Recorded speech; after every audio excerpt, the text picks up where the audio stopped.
News సంచలనం సృష్టించిన విక్రమ్ గౌడ్ పై కాల్పుల కేసు మిస్టరీ వీడిపోయింది. ఆయన ఇంట్లో జరిగిన ఫైరింగ్ వట్టి డ్రామా అని తేలిపోయింది. విక్రమ్ ను కాల్చింది దుండగులో ప్రత్యర్థులో కాదు, అప్పుల బారి నుంచి తప్పించుకునేందుకే ఫ్రెండ్స్ తో విక్రమ్ గౌడే తనపై కాల్పులు జరిపించుకున్నాడు. అనంతపురానికి చెందిన ఈ ఫ్రెండ్స్ గ్యాంగ్ కు ఈ పని అప్పగించాడు. నిందితులు రాజశేఖర్, మురళి, రాజులను బెంగళూరులో అదుపులోకి తీసుకున్న పోలీసులు హైదరాబాద్ తీసుకొస్తున్నారు. విక్రమ్ గౌడ్ పై కాల్పులకు ఉపయోగించిన తుపాకీ కూడా దొరికింది. నిందితులతో పాటు ఆయుధం కూడా దొరకడంతో ఈ కేసులో ఎప్పుడు ఏం జరిగింది అన్న దానిపై పోలీసులు కూపీలాగే పని మొదలుపెట్టారు. గత నెల 28వ తేదీ తెల్లవారుజామున ఫిలింనగర్ నివాసంలో విక్రమ్ గౌడ్ పై కాల్పులు తీవ్ర కలకలం సృష్టించాయి. మాజీ మంత్రి ముఖేష్ గౌడ్ కొడుకు విక్రమ్ గౌడ్ పై ఎవరు కాల్పులు జరిపారు, ఎందుకు జరిపారన్నది మిస్టరీగా మారింది. ఘటనాస్థలిని పరిశీలించి క్లూస్ సేకరించిన పోలీసులు ఎన్నో అనుమానాలు వ్యక్తం చేశారు. వెపన్ కనిపించకపోవడం, ఐసీయూలో విక్రమ్ గౌడ్ రోజుకు పైగానే విప్పకపోవడం, విక్రమ్ భార్య షిఫాలి సెక్యూరిటీ గార్డ్ చెప్పిన దానికి పొంతన లేకపోవడంతో కేసును ఛాలెంజింగ్ గా తీసుకున్నారు. చివరకు ఇదంతా డ్రామా అని తేలడంతో ఆధారాలు తీసుకుని నిందితులను పట్టుకున్నారు ఖాకీలు. కాల్పుల వ్యవహారంలో విక్రమ్ గౌడ్ కుటుంబం అబద్దాలతో పోలీసులను తప్పుదోవ పట్టించింది. విచారణలో అన్ని నిజాలు తెలుస్తాయని, కట్టుకథలు రాయకండని మీడియాకు క్లాసులు పీకే పని చేశారు. కానీ ఫైరింగ్ జరిగిన తీరుపై మీడియాకు వచ్చిన అనుమానాలే నిజమని తేలింది. విక్రమ్ ఆడిన డ్రామా బట్టబయలైంది. తండ్రిని బెదిరించడానికి, అప్పుల ఊబి నుంచి బయటపడడానికి కాల్పులు జరిపించుకున్నది విక్రమ్ గౌడేనని పోలీసులు తేల్చేశారు. ఘటన జరగడానికి కొన్ని గంటల ముందు డీల్కు సుఫారీ ఇచ్చింది. ప్రాణం పోకుండా జాగ్రత్తగా షూట్ చేయమని చేయించుకున్న విక్రమ్ గౌడ్ ప్లాన్ ఎక్కడో తప్పుదో పట్టి అడ్డంగా దొరికిపోయాడు. వ్యాపార, రాజకీయ, సినీ రంగాల్లో రాణించలేకపోయిన విక్రమ్ గౌడ్ పీకల్లోతో అప్పుల్లో కూరుకుపోయాడు. లక్షలు, కోట్లలో అప్పులిచ్చిన వాళ్ల నుంచి ఒత్తిళ్లు పెరిగిపోయాయి. తండ్రి ముఖేష్ గౌడ్ నుంచి వచ్చిన ఆస్తులు కరిగిపోయాయి. దీనికి తోడు కుటుంబంలో సమస్యలు.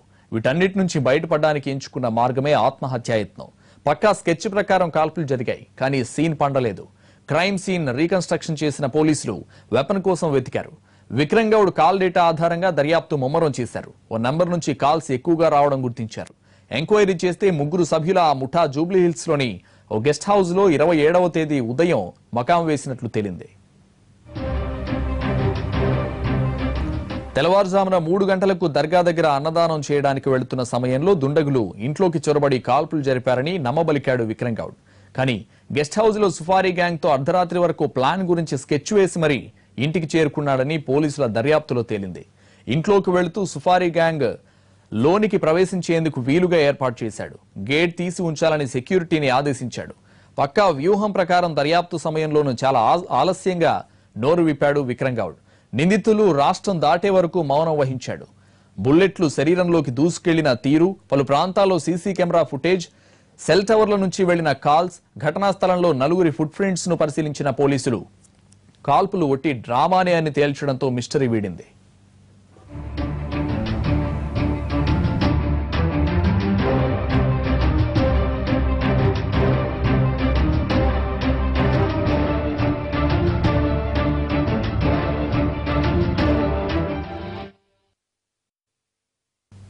కాల్పులు డ్రామా అని తేలినా విక్రమ్ గౌడ్ చికిత్స పొందుతున్న ఆయన అభిమానులు మాత్రం ఆసుపత్రిలో తెగ హంగామా చేశారు. Vikram Goud birthday celebrations grand గా చేశారు. ఆసుపత్రి వద్ద భారీ కేక్ కట్ చేసి సందడి చేశారు.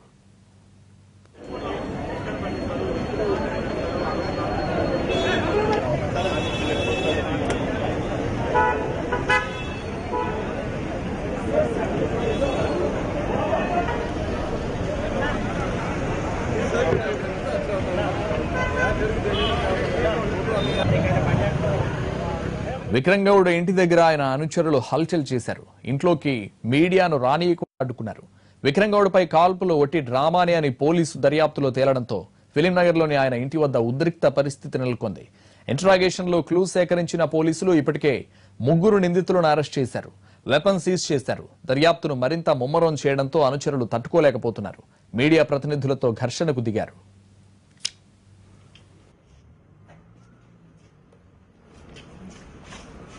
అంటే మీరు కరెక్ట్ మాట్లాడుతున్నారు. కరెక్ట్ మీరు మీడియా మీరు సపోర్ట్ చేస్తున్నారా మాకు?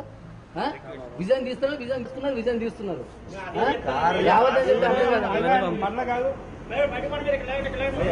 అని చెప్తుంటే కూడా వచ్చి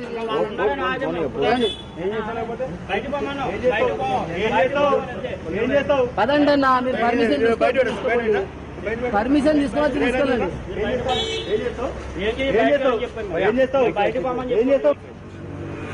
నువ్వు నీకు కూడా భయపడానా? మేము నీకు కూడా భయపడానా? రూల్స్ వస్తే అందరికి భయపడాలి. రూల్స్ వస్తే ఎవరికి భయపడాల్సిన అవసరం లేదు. మనం రూల్స్ వస్తే ఎవరికి భయపడవలసిన అవసరం లేదు. ఎంత పెద్ద